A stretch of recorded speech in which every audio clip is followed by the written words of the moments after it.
Sabe quando você chega no dia 20 do mês, abre o aplicativo do banco e vê aquele saldo vermelho piscando, tipo um aviso de tsunami financeiro? Aquela sensação de, ferrou, gastei mais do que devia. Pois é, meu amigo. Você não está sozinho nessa. O governo, aquele gigante burocrático que supostamente deveria ser o exemplo de organização, faz a mesma coisa. Só que em uma escala que faria o seu saldo negativo parecer troco de bala. Isso tem um nome chique, déficit público. E é sobre essa bagunça que a gente vai falar hoje. Por que o governo gasta mais do que arrecada? E o que isso significa para você, que paga a conta no final das contas? Para começar, vamos entender o básico. Pensa no seu próprio orçamento. Você tem uma entrada de grana, seja seu salário, a mesada, ou aquele freela que você pegou. Essa é a sua arrecadação. Aí você tem seus gastos, a Netflix, o iFood da semana, a academia que você paga mas quase nunca vai, a parcela do celular, a gasolina pro carro. Essas são suas despesas. Se suas despesas são menores que sua arrecadação, parabéns. Você tem um superávit. Ou seja, sobra dinheiro. Você pode guardar, investir, ou comprar aquele tênis novo. Mas se suas despesas são maiores que sua arrecadação, bingo. Você está em déficit. E o que acontece? Você entra no cheque especial, pega emprestado com o pai, ou vende algum game antigo para cobrir o rombo. Agora, amplia essa ideia para o governo. A arrecadação do governo vem principalmente dos impostos que a gente paga. Sim, você, eu, sua avó, todo mundo paga imposto pra caramba. Imposto de renda, ICMS, IPI, IPVA, IPTU, a lista é enorme e parece um dicionário de siglas. Cada vez que você compra algo, abastece o carro, ou recebe seu salário, uma fatia vai pro governo. E as despesas do governo? Ah, meu amigo, essas são um buraco sem fundo. Elas incluem tudo: saúde, educação, segurança, infraestrutura, estradas, pontes, salários de servidores, aposentadorias, e por aí vai. Então, o déficit público acontece quando a grana que entra pelos impostos não é suficiente para cobrir todos esses gastos. Simples assim. Menos receita, mais despesa. O governo gasta mais do que tem. Mas por que diabos isso acontece? Não é óbvio que você não deve gastar mais do que arrecada?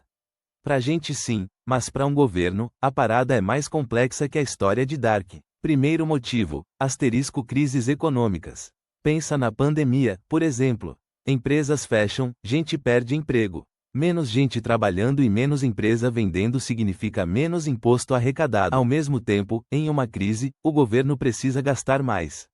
Para dar auxílio emergencial, seguro-desemprego, investir em saúde. Então, a arrecadação cai e os gastos sobem. Receita perfeita pro déficit. Segundo motivo, gastos fixos e inflexíveis tipo a conta do aluguel que você não pode cortar. O governo tem seus aluguéis gigantes. Aposentadorias e pensões, por exemplo. A previdência é um gasto gigantesco e que só cresce, porque a população está envelhecendo e vivendo mais. É um compromisso que o governo tem e que é muito difícil de cortar sem gerar uma revolta geral. Outro gasto inflexível são os salários dos servidores públicos. E os juros da dívida. Sim, o governo deve, e essa dívida gera juros que precisam ser pagos. É tipo a fatura do cartão de crédito do país, só que em proporções astronômicas. Terceiro motivo, investimentos, bons e ruins, Às vezes, o governo gasta para construir uma ponte, uma escola, um hospital. Coisas necessárias que podem trazer retorno no futuro, mas que custam caro agora. Outras vezes, o investimento é meio duvidoso. Uma obra que começa e não termina, um projeto que não faz sentido, ou pior, desvio de verba. Aí é gasto sem retorno, o que agrava o problema. Quarto motivo, pressão política e eleitoral. Ano de eleição? Prepare-se para o festival de promessas e gastos. Ninguém quer ser o político que corta gastos e fica impopular. É mais fácil prometer mais programas sociais, mais benefícios, mais contratações. Isso agrada o eleitorado no curto prazo, mas pode estourar as contas no longo prazo. É como aquele amigo que promete pagar a rodada de cerveja para todo mundo no bar, mas no dia seguinte percebe que a conta ficou mais cara que o aluguel. Quinto motivo, burocracia e ineficiência. O governo é uma máquina gigante. E máquinas gigantes, muitas vezes, são ineficientes. Desperdício, processos lentos, e sim, a corrupção também entra nessa conta. Dinheiro que poderia ser usado para a saúde ou educação é desviado ou mal utilizado. Não é o principal motivo do déficit por si só, mas é um agravante que tira a confiança do cidadão. Beleza, o governo está no vermelho. E daí? Quem paga essa conta? Spoiler, somos nós, sempre. A primeira coisa que acontece é o aumento da dívida pública. Para cobrir o rombo, o governo pega dinheiro emprestado. Com bancos, com outros países, com o próprio povo, vendendo títulos públicos. É como você pegando um empréstimo para cobrir o cheque especial. Essa dívida tem juros, e esses juros precisam ser pagos. Quanto maior a dívida, maiores os juros. E isso vira uma bola de neve, consumindo uma fatia cada vez maior do orçamento. Outra consequência, inflação. Se o governo resolve imprimir dinheiro para pagar as contas, o que acontece é que tem mais dinheiro circulando, mas a mesma quantidade de produtos e serviços. O dinheiro perde valor, os preços sobem, sua grana compra menos. É a mesma sensação de quando você vai no mercado e percebe que o que antes enchia o carrinho, agora mal dá para meia dúzia de itens. Além disso, um governo endividado tem menos credibilidade. Menos gente quer investir no país. Menos empresas vêm para cá, menos empregos são gerados. E no futuro, a conta chega. Ou o governo aumenta impostos, ou corta gastos. Ambas as opções não são nada populares e afetam diretamente a sua vida. Aumentar impostos significa que você vai ter menos dinheiro no bolso.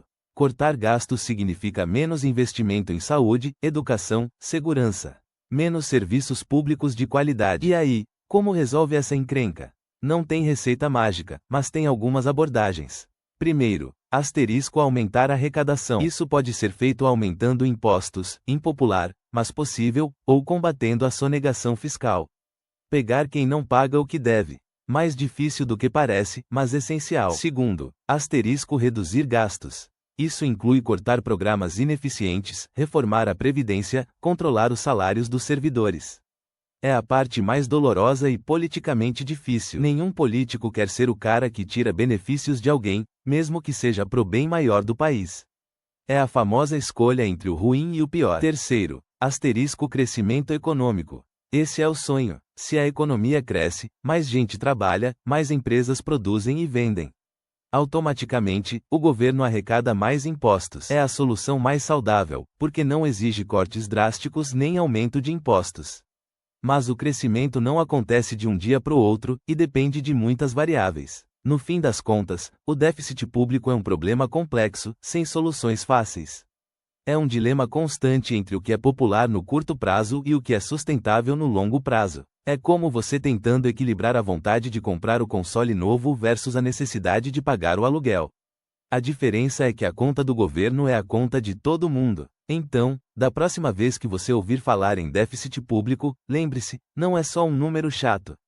É o reflexo de decisões, crises e escolhas políticas que afetam diretamente a sua vida e o seu bolso. Entender isso é o primeiro passo para cobrar melhor, votar com mais consciência e, quem sabe, até se organizar melhor com as suas próprias finanças. Curtiu o rolê pela economia? Então deixa seu like, se inscreve no canal para não perder os próximos vídeos e comenta aqui embaixo, qual a sua maior despesa inflexível?